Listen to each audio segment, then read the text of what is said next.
Good afternoon, ladies and gentlemen, and welcome to the 8th installment of So Tell Me with Phil Bhojwanay. My guest today is Steve Mittleman. Steve is a comedian that's been around for over 40 years and still entertaining audiences. He's made appearances on Johnny Carson's show, David Letterman, and Jay Leno. He's also opened for comedy giants Steve Martin and Jerry Seinfeld, just to name a few.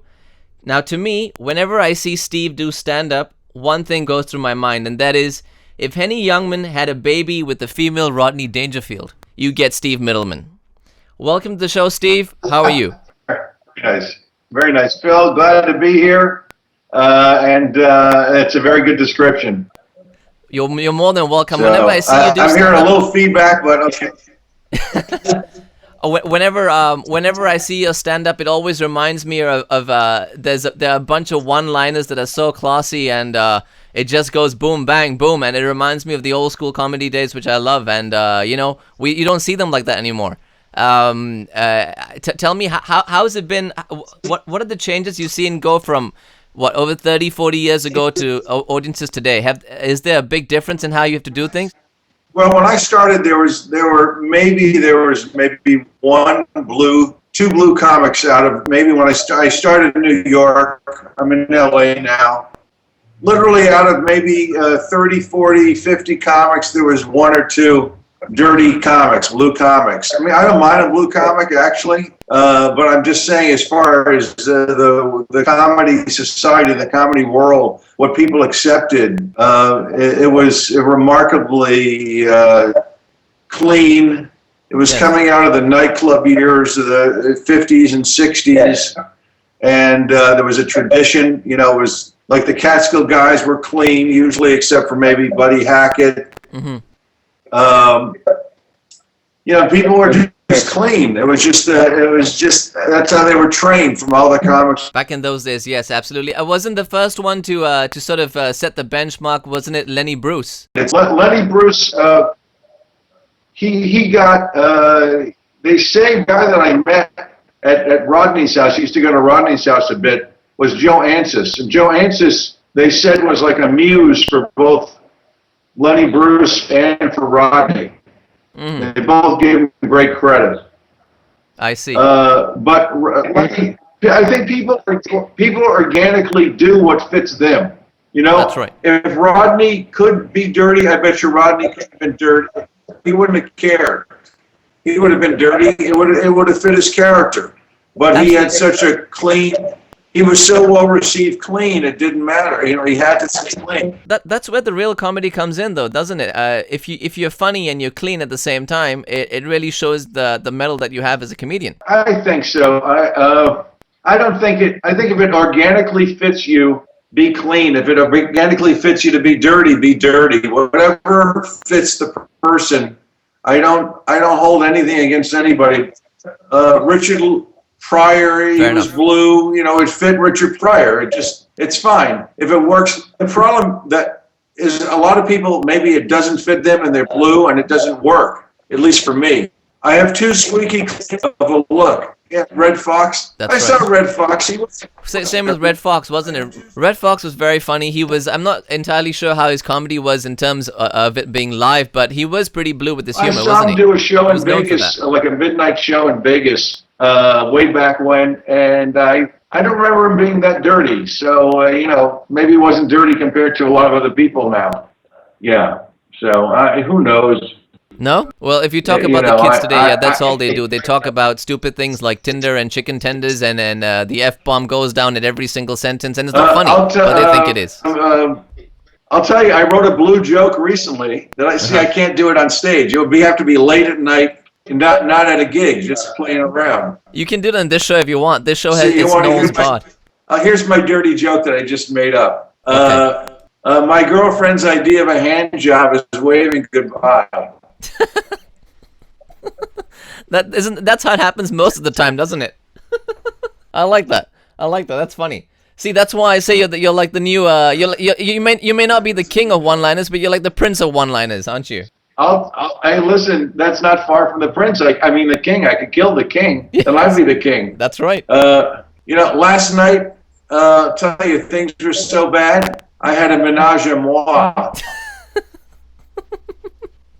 I'm loving this. So we're getting a free show from Steve Mittleman over here. There you go. And he's actually literally standing up. So he's literally doing stand-up comedy at his stand-up workstation. There we go. Isn't that perfect? All we need now is for a proper fucking lack of delay, and we're good to go. People, just so you know, there's so much delay with the Skype connection. Me and Steve are having to sort of. There's no premature ejaculation going on over here. Thank God.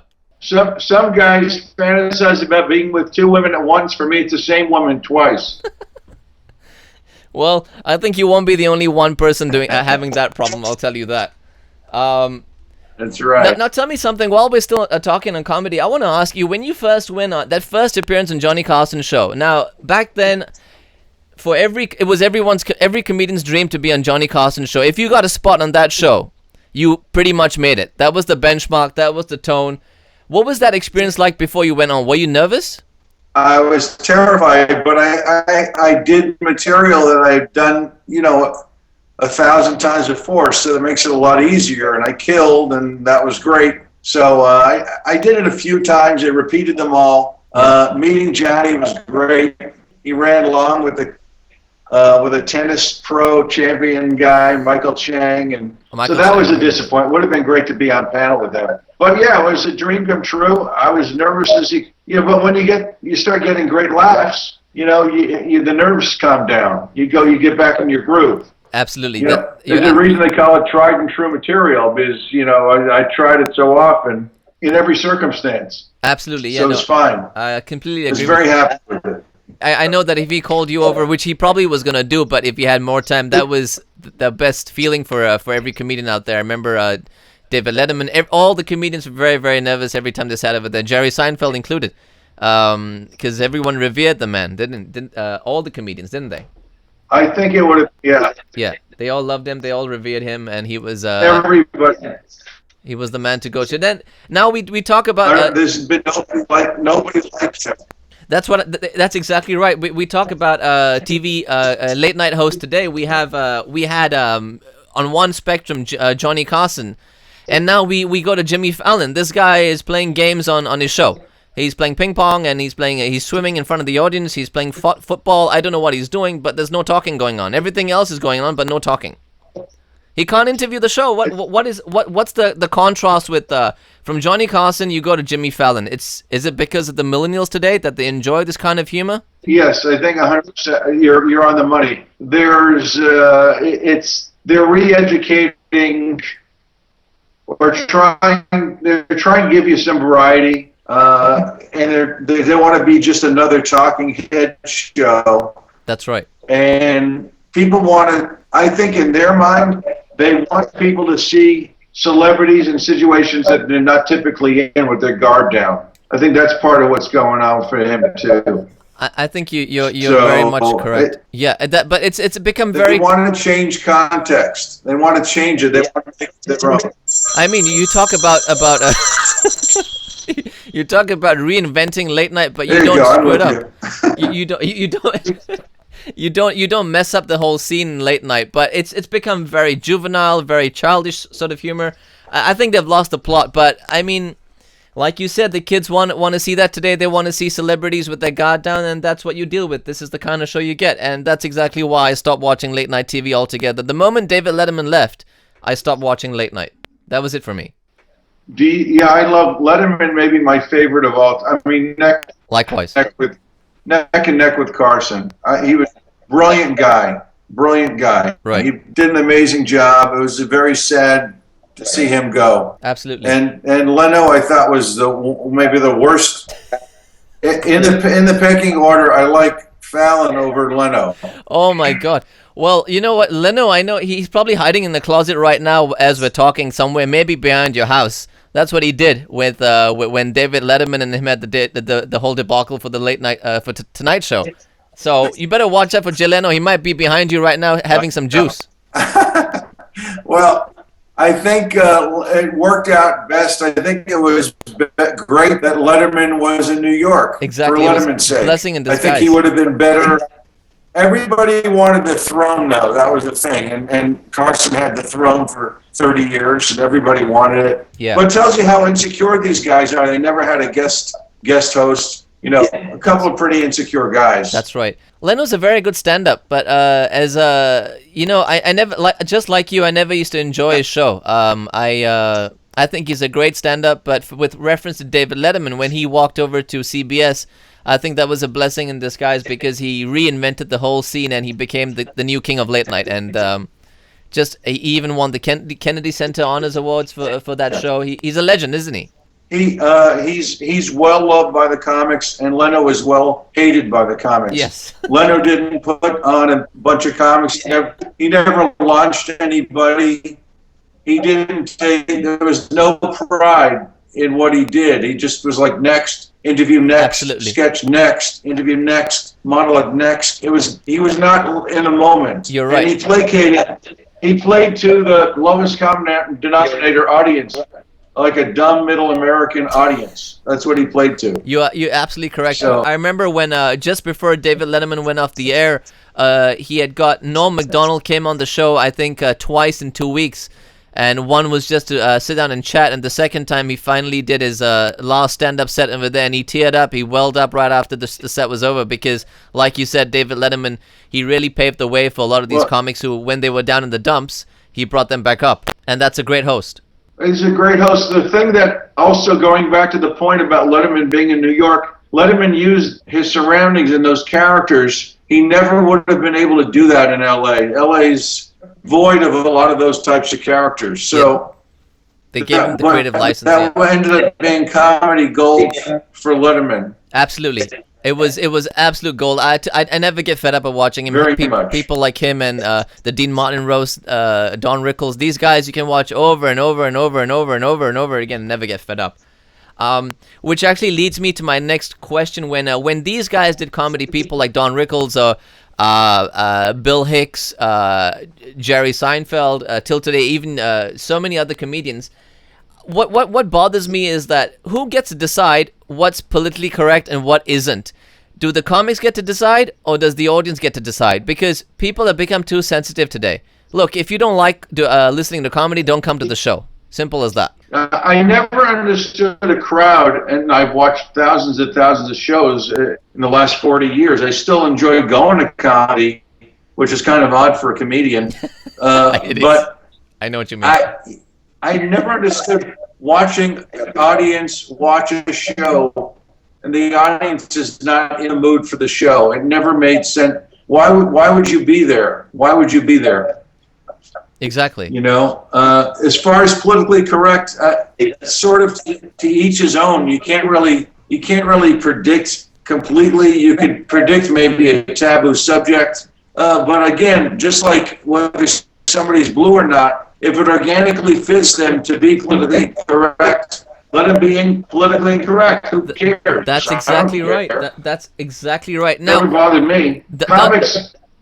Comics say whatever we say, whatever we want. There's no topics that is out of bounds. So, but it's the audience. I mean, that's comics actually love watching other comics do. Yeah, we love it. Yeah, that's exactly it. We love it. Now you do a lot of you just hope everybody has the same mindset as a comedian. Exactly. If the world was filled with comedians, people like you and me would probably be president right now. Meanwhile, you do have one guy who thinks he's a comedian over there, Mr. Donald Trump. He thinks he's a running comedian, with his whole spiel. But I wanted to ask you, Steve.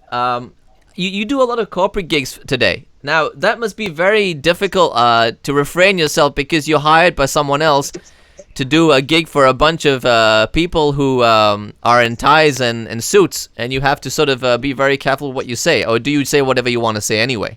No, you can't. Hey, listen, I'm doing a church, believe it or not, on Saturday night for they're doing a Valentine's Day show. You know Valentine's Day? Yep, of course. So talk about needing to be squeaky clean. So I'm just used to it.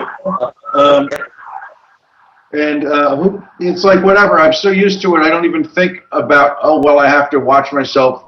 It just comes naturally to me.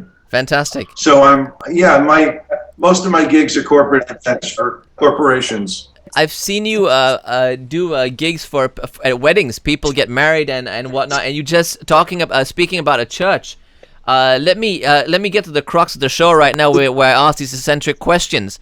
Because I've seen you do your stand-up, and it's really very, very funny. I appreciate your humor so much, and I think that you're great. And I've seen you do these sets over there, these one-liners. You've really done your homework. I'll tell you that. Yeah, well, that's part and parcel of being a host. I'm all old school, my friend. I have to do my job properly. I don't do it at all. That's what I do. That's what I say, at least. No, I was saying, speaking of churches and weddings and whatnot, you see couples getting married, men and women. Obviously, maybe transgenders today. I don't know whether you have ever officiated a Caitlyn Jenner wedding, but that aside, we'll leave that for another day. Let me segue to the eccentric questions for the day, which is part and parcel, rather the crux of the show. Now, there's something that's been on my mind. As you can see, I have a receding hairline, and I'm very, very upset about it. I want to know something. Back in the day, why do men bald? Is it because a Greek male mortal sort of pissed off a Greek god back in the day? And thanks to that one idiot, the rest of us men have to suffer? What's your take on this? I think there's enough crazy things in the world going on that if you weren't going bald, you just pull your hair out anyway. So that's the problem. The world is really backwards today. People are secondary to corporations. Speaking of doing corporate gigs, we are basically pawns to corporations and governments. Absolutely. So there's my big, broad statement for the day.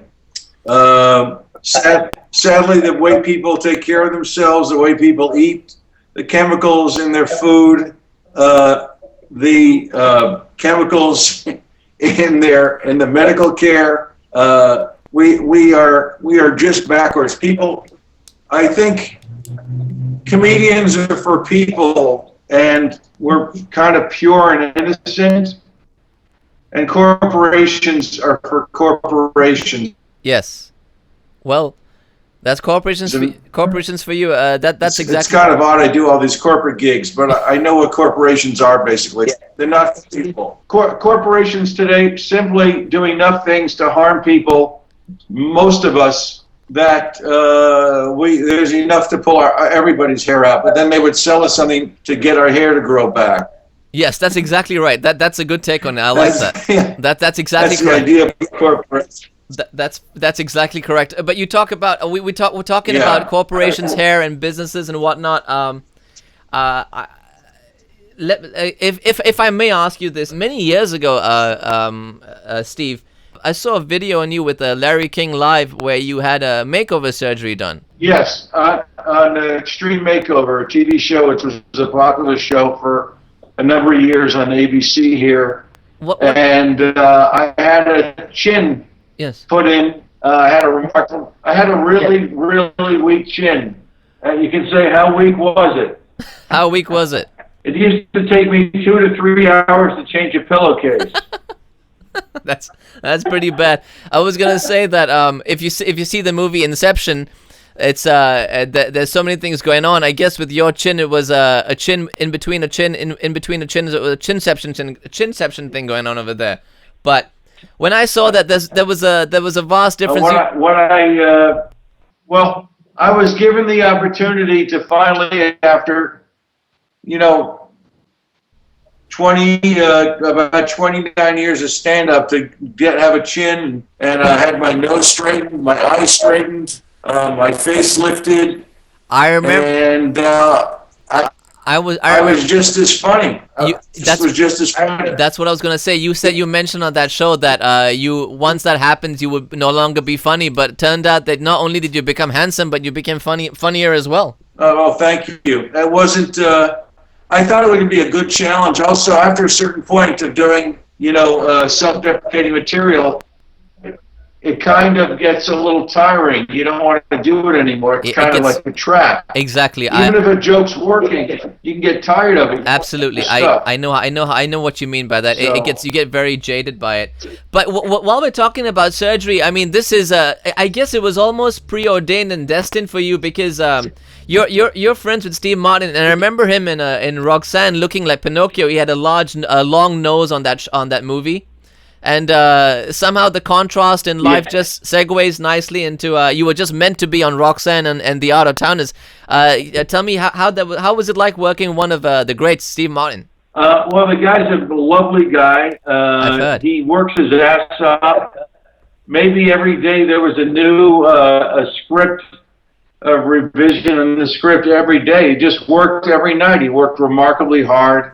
There were a bunch of comics on the show, on the movie, and excuse me. And so it was a lot of laughs. We had a great time. I worked about 9 weeks on that movie with him. Right. And so I can't say enough nice things about him.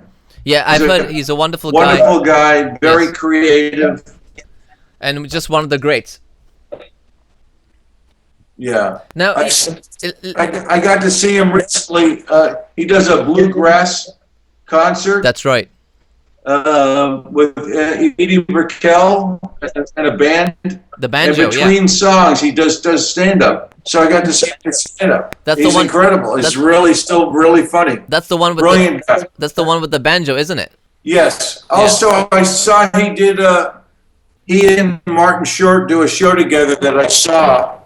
They're really, really, it's one of the funniest things I've ever seen in my life. Oh, my God. Yes. If they ever go there or do a TV show, or they're amazing together. Yeah. They're really close friends, and they're just genius. That's exactly why they put this must have manifested from the three amigos. So Chevy Chase is the only one missing out now. Well, Chevy Chase, he doesn't have a great rep as a person, so he's not. It's kind of like leaked out that he's just not. He's like kind of a curmudgeon-y kind of guy, right. Not a likable film. I see. Yeah. Okay. Well, nonetheless, you put together Steve Martin and Martin Short. You got yourself a show right there. I mean, two of the funniest guys in the show and wonderful people as well. Great actors. Fantastic. Yes, absolutely lovely. Let me ask you something. Just random question. Can you smell your own nose? By the way, I've always wondered. Can I what? Can you smell your own nose? Can a person smell their own nose? I just wondered this silly question. Can you smell your own? Can you smell your own nose? Yes. If you stick a toe up your nose, yeah, you can smell your own nose. Well, I'm trying to figure out a witty but true answer for you, but it's okay. I think if you believe in afterlife and your own funeral and you're rotting, you can smell your own nose. You know what? That's I'm trying very hard to give you. Just put some logic. No, that's a good answer, because if I ever ask this question to anyone else, they'll just say no, obviously. But thank you for that. I appreciate the effort. Steve, tell me something. Are you a married man? You married? Yes. I was no. I'm living with my girlfriend. We're together 6 years, married, living together for 4.5 years. But she had been married before a couple of times. I was married once before. I see. So I don't think it's going to happen for getting married. So fair enough. But can you? Are you? I am not married. No, I am not. Unfortunately or fortunately, you tell me which one it is. But no, I am not married. But I think marriage is kind of obsolete thing. It's obsolete? Yeah, I think you're right. It's certainly shifting to that today. It's another money-making venture, really. I think it's a money-losing adventure, because the parents spend so much on the fucking wedding, and before you know it, they say, look, I think you should sign a document saying that the moment you get married, you can't get your father should say to you, your parents should say, look, sign this, because if you're going to get divorced in 4 months and have the marriage annulled, I want my money back. Because Indian people and Jewish people, they have their parents paying for the wedding, so... You know. Yeah, I've never seen more. I once did a wedding reception for Indian wedding reception. Oh dear. They had more parties. They had like 8 parties for that one couple. Yeah, it's ridiculous. And that's these two Yeah. Yeah. It's absurd. I stay away from my own community now. I'm become so fed up with them. Yeah, I know. But yeah, weddings, it's just nice because the sentimentality is there. Right. But I was married to a comedian actually, so that was interesting. Oh. So we laughed a lot. How do you like that? I was married to a comic. That might have added to your misery, right? You know. Well, eventually, yeah. You know, I had my trepidations beforehand, but we got married and we were together altogether 17 years. So wow. you know, you got to say something for that. No, like a Guinness Book of Records for California.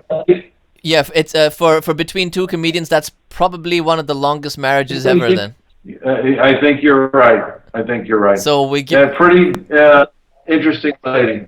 Kudos. We're still on very good terms, though. That's good. Very nice to hear. I'm glad to hear that. Now I want to just bring back go back a little bit, dating back to your past with the history. Now there was a contest. Was it called the Big, how do you pronounce it? Laugh Off contest years ago, many years ago, over 20 or 30 years ago. Now Billy Crystal was the host of that show, was he not? No. It was Father Guido Sarducci was the host. It was the Big Laugh Off. You were the and believe winner. it or not, they shot it at the Copacabana. It was on Showtime. Beautiful. I was the winner. I beat out Eddie Murphy. If people want to go see me on YouTube, I stuck it on YouTube. Yes. I don't know if I didn't get any permission to do it, but it's really, I had it on VHS. Right. On video, and I transferred it over. Right. And I said, hey, I want to get this on YouTube. So they gave me the format, and I stuck it on YouTube. So it's Steve. Go to YouTube. Go to Steve Mittleman, and you can see the Big Laugh Off on there, and you can see anything I've done on there that I can stick on there. That's There's right. a lot. That's right, I've done ladies and gentlemen. That's exactly 100 correct. TV shows, but. Steve is a marvelous comic. Yeah. Check out the YouTube page. YouTube stand-up sets. I've seen all of them, Steve. I've seen them even before I've spoken to you even years ago. Speaking of YouTube channels and sets and whatnot, are there any dates you want to plug that you might have coming up? Gigs and whatnot. Well, that's very nice to you. I have a corporate event. I'm doing the 100th anniversary of a museum coming up. I got the church gig. Okay.